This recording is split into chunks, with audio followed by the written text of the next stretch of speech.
น้ำมันอ้ายชื่อมาเมื่อนั้นบ่อ้าวคือหมดเลย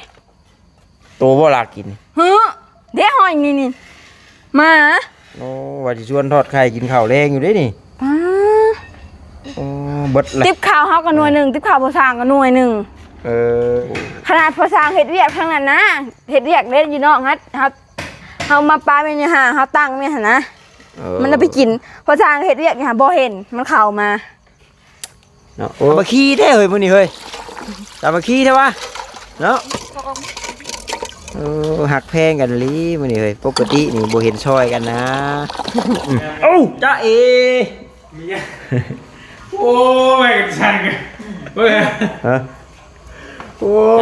สิพังว่าเพิ่นสิเว้ากันได้ล่ะเรื่องที่โพสนี่น่ะก็คงว่าเฮายังให้แห้งแบบยู่แหละกะนั่นแหละแบบอีนึงกะมาเกาะนั่นเกาะนี่นะเว้นมื้ออาหารเจ้ามาถ่าย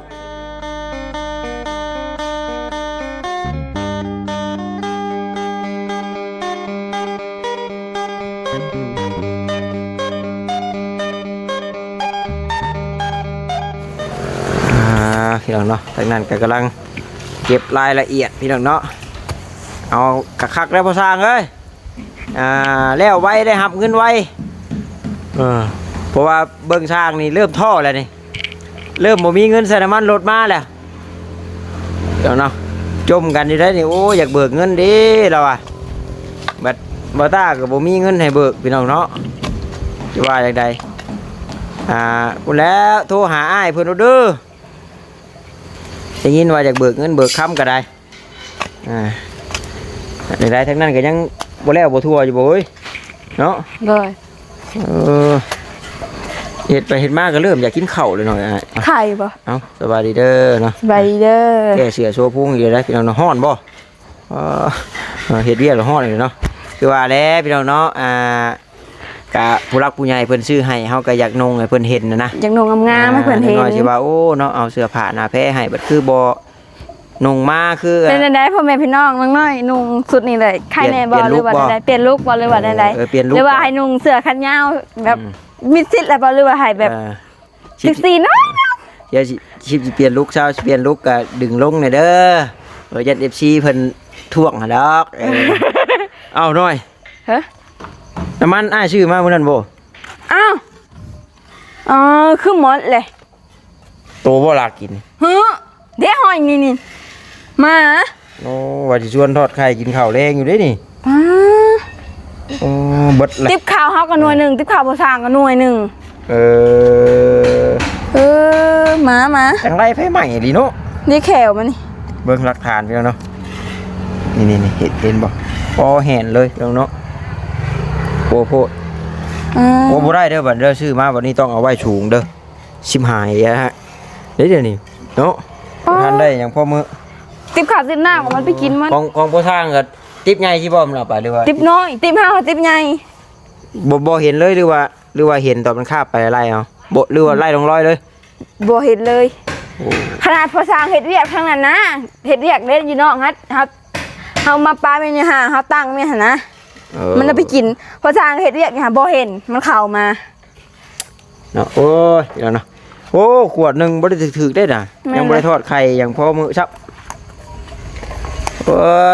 ยบักง่องลักมีขี้ขโมยพี่น้องเนาะมีโจรเบิ่งน้ำตาลกันน้ำตาลเอาไปนั่นเลยโอ้มีขี้ขโมยมาลักกินน้ำมันกินน้ำตาลกินข้าวกินทิพข้าวน้องน้อยก็พอสร้างเกี้ยงแซะพี่น้องเนาะพักกะลีคือบ่ได้แล้วงานนี่จ้ะเอาพี่น้องเนาะจังใดก็ขอกราบทักทายสบายดีเด้อพี่น้องเด้อเนาะ FC บัดสุขุสุคนพี่น้องเอ้ยบ่ว่าอยู่ทางฝั่งลาวฝั่งไทยหรือต่างประเทศนำก็ยินดีต้อนรับเข้าสู่ช่องของบ่าวตาบ้านเฮาคือเก่าพี่น้องเนาะนี่ก็ยังอยู่บ้านอยู่เพื่อนน้อยๆแหละก็อยู่บ่าวตาว่าแล้วก็อยู่เป็นหมู่สร้างเพิ่นนั่นแหละเนาะเพิ่นก็เร่งมืออยากให้มันแล้วนะเพิ่นก็อยากสืบงานต่อไปเนาะเพราะว่าเพิ่นก็หับแล้วพี่น้องเนาะในราคา 4,000 บาทพี่น้องเอ้ยเนาะ4,500 บาทเพราะว่าทางอ้ายเพิ่นขอลด500 บาทจังได้แม่สิดังไผหยังน่ะจังน้อยพอมาติเว้าแล้วกับเจ้าเพื่อเมื่อสิก็เฮ็ดอยู่เฮ็ดกินไว้ให้เราจักว่าเราย่องจักแม่ลังเทื่อก็โอ้เราอยู่ผู้เดียวเราต้มไข่บ่ไว้เราหรือว่าทอดไข่ เราบ่เฮ็ดได้บ่บอกบ่เฮ็ดบ่กินได้ บ่กินบ่ยันว่าเพื่อเขาเมื่อ ไปอันนั้นได้ ก็บ่เฮ็ดกินอยู่นี่ป้าเป็นหยังฮะเราบ่บอกเรา กินได้ลูก แบบเราบ่กินโลเลยแม่นบ่ บ่บอกแล้วนี่ฮะของอยู่ของกินอยู่เที่ยงอะยาอันป้ามีเฮ็ดคำลูกบ่บอกก็บ่กินพอเฮาแต่ว่าก็เนาะแต่ FC ก็สงสารกับบาปเราหลายได้พี่น้องเนาะ ย่านแล้วอันนั้นก็ได้ คือถามว่าทรงเสื้อน่ะมีบ่พี่น้องมีได้แต่เรามักนุ่งตัวเก่าเนาะแต่อันเลือกให้เลือกหยังก็คือบ่เห็นเรานุ่งสินะ ทางเทื่อเฮาบอกให้นุ่งแล้วก็บ่นุ่งคือว่าผู้เฒ่าตะกี้น่ะผู้เฒ่าเฮาคือกันจนมันขาดบ่าจน น้ำมันหนาวได้ตอนฝนตกลิ้น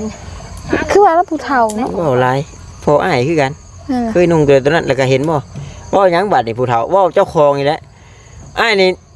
ทำได้นุ่งตัวใดก็มันคือว่ามัน สิ้นแล้วนะ มันสิ้นอันนั้นแบบคือว่าซบใส่กระโตแล้วมันรู้สึกว่ามันเคยสิ้นน่ะมันคุ้นน่ะนะกับเนื้อผ้าเนื้อแพรแล้วอยากนุ่งตะกี้นุ่งเสื้อ Honda นุ่งเสื้อแดงนะเบาแสนจนบอกว่าโอ๊ยเปลี่ยนนี่กว่าเอ้ยคลิปใดก็มีแต่เสื้อสีแดง แม่ก็อยากว่า เสื้อ Honda น่ะฮะ แม่ก็อยากว่าแบบลูกว่าว อาลีได้เนาะแบบมันเคยนะพี่น้องแต่ว่าถามว่าเสื้อสีแดงนั่นลายโตบ่3-4 โตพุ่นได้พี่น้องบ่แม่นว่านุ่งโตเก่าเสื้อ Honda น่ะมีหลายโตอยู่บ่ตา3 โต 4 โตพุ่นแต่ว่าตัวนี้นี่นุ่งจนมันนั่นมีขาวๆน้ำแข็งไปได้นั่น โดย เพราะว่าคือเฮานุ่งมาแหละตอนเฮานุ่งมาเพื่อบ่ให้แดดถึกแขนถึกหยังซื้อแต่ว่ามาเฮาก็แก้ออกทีนะโดย ก็เลยมันก็บ่พอสิได้มินเดือมินไข่ดอกแต่ว่าได้นะแต่มันขึ้นลาแล้วเนาะนุ่งโดนได้กันสะอาดแก้มสกปรกได้เพิ่นว่าอาบน้ำคู่มืออยู่แต่ว่าเสื้อส่งนุ่งตัวเก่าบ่ไหวเด้เนาะ น้องน้อยเด้นุ่งจักมื้อโตเมื่อกะอันโตตัวนี้ติโตอันแขนเชือแขนเขาแขนเครื่องนี่ติเชือแขนเครื่องมือละโตอยู่ติมือละโตได้ส่งกับมือละโตคือกันเขาว่าเสื้อแขนยาวเฮาไปสู่นุ่งนี่บางเทื่อก็เฮาไปสู่นุ่งคือบ่ต้านี่ก็ทำเสื้อแขนยาวนี่นุ่งซ้ำเรื่อยเนาะส่งนี่ก็คือกัน2เทื่อประมาณ2เทื่อแต่บ่เปื้อนนี่ก็3เนาะแต่ว่าถ้ามันเปื้อนก็เทื่อนึง2เทื่อถ้าว่าเสื้อนี่บ่ได้เสื้ออันข้างในเฮานี่นะแต่ว่าถ้าเสื้อแขนยาวนี่เฮาแบบนุ่งพอแบบบ่ให้มันถึกแดดถึกหยังร้อนจังซี่นะเพราะว่าบ่ขออนุญาตนะพี่น้องบัดเทื่อบัดไข่เฮามันก็ถึกโตเสื้อข้างในพี่ซี่นะโดยแม่นว่าแล้วมัน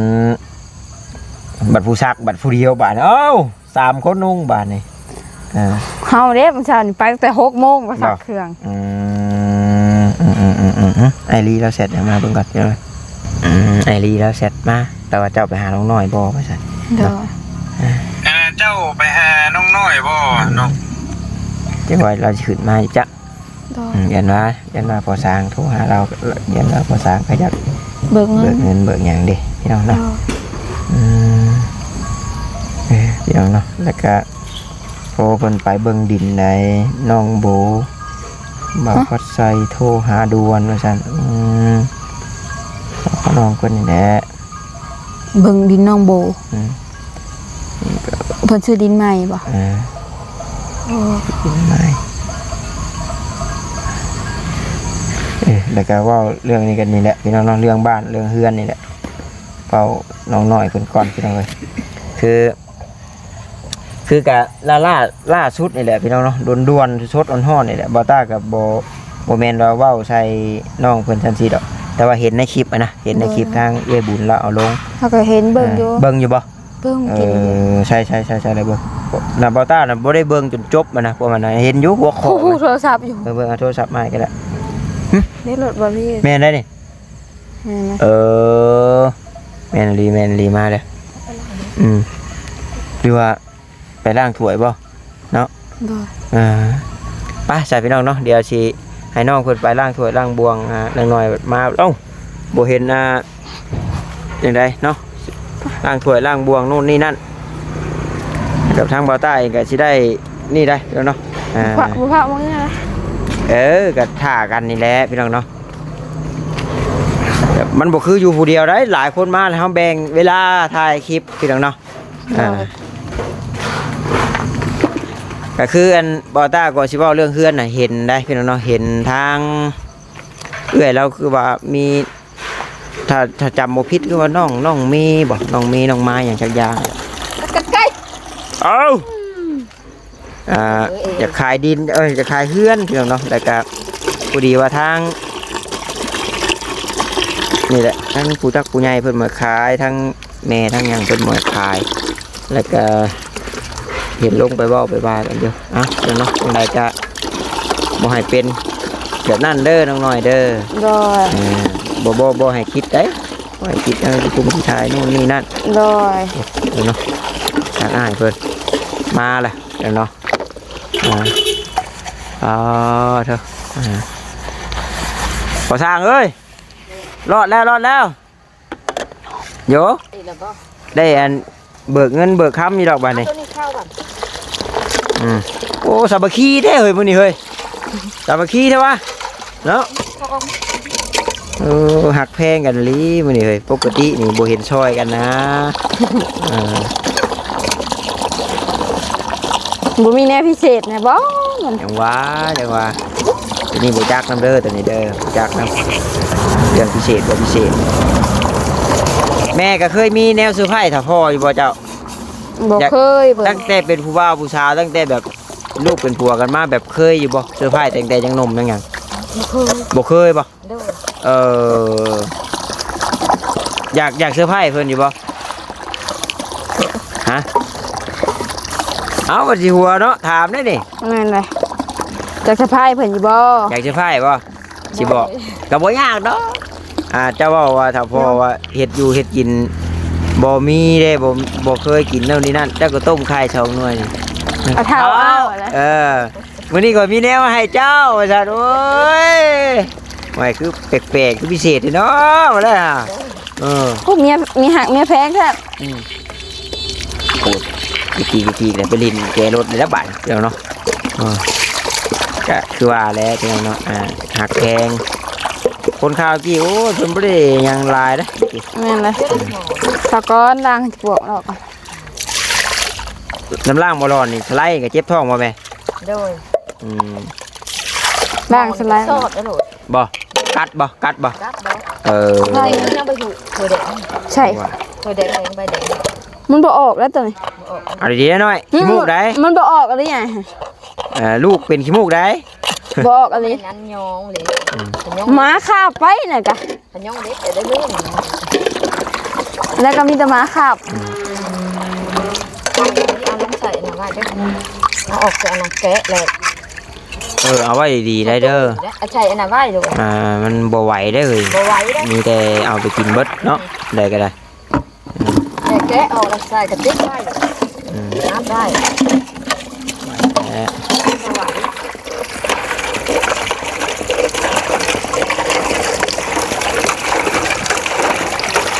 แม่บอกอยู่ในหน้าเหลือบ่มีบ่เป็นเล็กเป็นหยังเด้ยังบ่หรือว่าบ่มีแก้วถึงแก้วมาย่างเขาอันนั้นนี่ย่างนั้นเลยย่างเหรอโทรสั่งนี่ใหญ่บ่ตัวโทรใหญ่บ่อันน้ำสร้างอันนั้นแล้วน้ำใหญ่เติมแล้วทำนี่นะคือตัวน้อยตัวใหญ่ดิอันนั้นสั่งอันดวงเรือห้องน้ำมันดิอย่างห้องน้ำก็ชาวบ้านทอทำตัวรูปนะโอเคเอามาเฮ็ดอันทอนใส่นั่นน่ะซ้ำบ่เลยตัวน้อยมีแต่ตัวน้อยตัวอันมาทออากาศท่านอันใหญ่แล้วบ่มีโอเคอันน้อย2อันว่าตัวใดครับพ่อนี่กับประหยัดงบไปอีกกันพี่น้องเนาะนี่กับประหยัดงบไปอีกกันโอ้เนาะสเปนนี่คือมือคือสิอบอุ่นเนาะแม่ซอยลูกป้าลูกซอยแม่FC เพิ่นยังว่าอยู่กินแล้วก็ล่างเป็นล่างเป็นอย่างเด้อจากมื้อนี้ก็ชวนน้องเพิ่นขึ้นไปหาน้องนะพี่น้องเนาะน้องแป๊บซ่าพี่น้องแม่นบ่เนาะโดยน้องแป๊บซ่าแต่ว่าขึ้นไปแล้ว น้องเพิ่นบ่อยู่พี่น้องเลยคือว่าไปจอบพี่น้องพี่น้องบ่สบายบ่เนาะ โดย ก็มีแต่นั่นแหละมาไม่เนาะไปหาทางเขาง่ายเพิ่นซะเนาะเพิ่นมาหาเนาะโอ้ยเนาะเอาไว้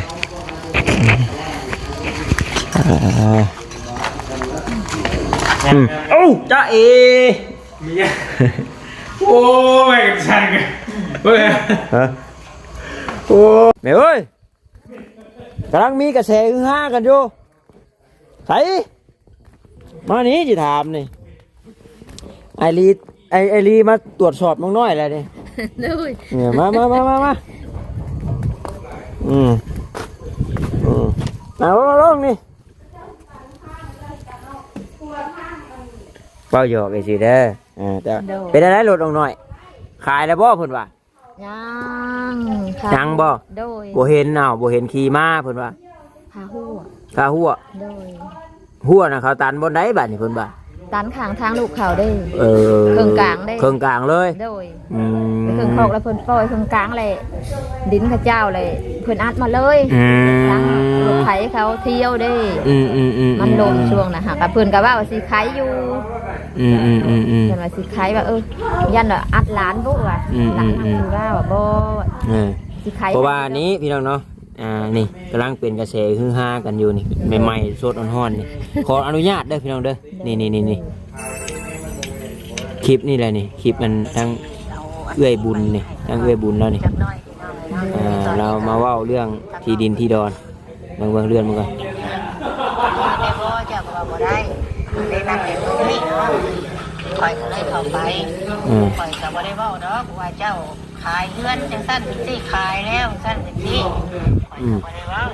คอยว่าเจ้าโพสต์ขายเฮือนตามที่เจ้าขึ้นแล้วจับสิพังด้วนต้องการขายเฮือนในที่ไหนประมาณว่าเพิ่นสิเว้ากันได้ล่ะเรื่องที่โพสต์นี่น่ะก็คงว่าเขายังให้แห้งแบบยู่อะไรกะนั่นเลยแบบนี่นึงกะมาเกาะนั่นเกาะนี่นะเว้นเมื่อหาเจ้ามาถ่ายคลิปเลยที่แบบทางเจ้าโคตรก่อนข่อยมาเจ้าโคตรก่อนข่อยมาขนาดตอนเขาอยู่เพื่อนเนาะตอนเขาอยู่เพื่อนเลยเขาโหดีใครประตูอันประตูไว้เขากันอยู่ในเพื่อนเลยแหล่เขาอันมุนอาหารเจ้ามาหานน้องม้วยเหรอวะเมื่อก่อนนะมาได้เอ้าตัวจะอันมาถ่ายอะดิเดี๋ยวจะว่าอันเป็นได้ว่าคือบ่เห็นน้องเมย์อยู่เพื่อนว่าน้องเมย์ไปไซยังประมาณนี้ข่อยก็ถามเพราะว่าข่อยกายไปกายมาข่อยบ่เห็นแล้วข่อยเลยถามว่าคือบ่เห็นเขาว่าเขาบ่ฮู้เขาตอบเขาว่าเขาก็บ่ฮู้ข่อยโอ้ยนอนไปใส่ดีข่อยไปตลอดแต่ข่อยบ่เห็นข่อยบ่ได้ว่ายังบ่เห็นก็ตามเจ้าบ่อยู่หรือบ่อยู่ก็ตามข่อยบ่ได้เกี่ยวกับตัวนั้นที่ข่อยเกี่ยวข่อยถามว่าเป็นหยังคือโพสต์ว่าเจ้าบ่อยากอยู่แล้วบ่เจ้าจักโพสต์ลงนั้นผู้ใหญ่เพิ่นต้องการแค่นี้ที่มานี่ก็บ่ได้ว่าจะเนาะให้เท่าแม่แล้วเบิ่งซะพังเอาเด้อทรัพย์สินที่ผู้ใหญ่เพิ่นซื้อให้เฮ็ดให้นี่ขายบ่ได้ได้มั้ยแม่บ่ขายประจานเฮาแหละมันทั่วโลกเห็นแล้วเฮาไปใส่เฮาก็อายคนคือกันมันเรื่องอันนี้อ้าวเจ้าฟังข่อยบ่ได้ประจานเจ้าคนลงเองเอาบ้านต้องมาอัดคลิปบอกในยูทูบอ่ะมันหมายความว่ามันประจานหน้าประจานตาเฮาไปใส่เฮาก็อายคนคือกันว่าอีนั่นเป็นนั่นนั่นนี่แล้วมาว่าคนอ่านกันเลยมันจบนะแล้วก็ย่อมปฏิมาต่อหน้าแล้วมันค่อยสิค่ะเป็นยังแบบสร้างเพื่อนเฮ็ดซื้อดินเฮาแล้วแหละก็มันเป็นของเฮาแล้วเจ้าของลิขสิทธิ์เฮาแล้วแหละเจ้ายังมาอยู่นู่นไหว้กับเฮาอยู่จะสวยแล้วจะไปสวยคนอื่นเฮาก็ผู้บางคนเนาะ FC ก็มาลุมด่าเฮาว่าเฮาน่ะรู้คุ้นจะสวยเฮาแล้วเฮาก็หากินเฮาฟังหาเด้อฟังเด้อเนาะพี่น้องเนาะให้เท่าแม่แล้วเบิ่งซะเนาะบ่ตาก็บ่อยากนี่พี่น้องเนาะเรื่องของเพิ่นก็แต่ทีแน่ๆก็บอกกันไว้แล้วบ่อยากให้มันเป็นพี่น้องเนาะก็ทั้งนี้ทั้งนั้นก็ได้รักษาน้ำจิตน้ำใจเพิ่นเฮ็ดให้ช่วยให้เพื่อสิแล้วสิทั่วพี่น้องเนาะเพื่อสิได้มันก็บ่แม่นของง่ายนะไป ปะซะทางบอต้าเองก็มีแต่สิได้ขอตัวจบคลิปก่อนพี่น้องเพราะว่าแบตก็เบิดแล้วเนาะยืมทาง power bank กำลังเบิ่งอยู่เห็นบ่ ยืมทาง power bank ไอรีพี่น้องเนาะฝากเนาะแบตสิเบิดแล้วพี่น้องลาก่อนเด้อพี่น้องเด้อเอาสบายดีพี่น้องบ๊ายบาย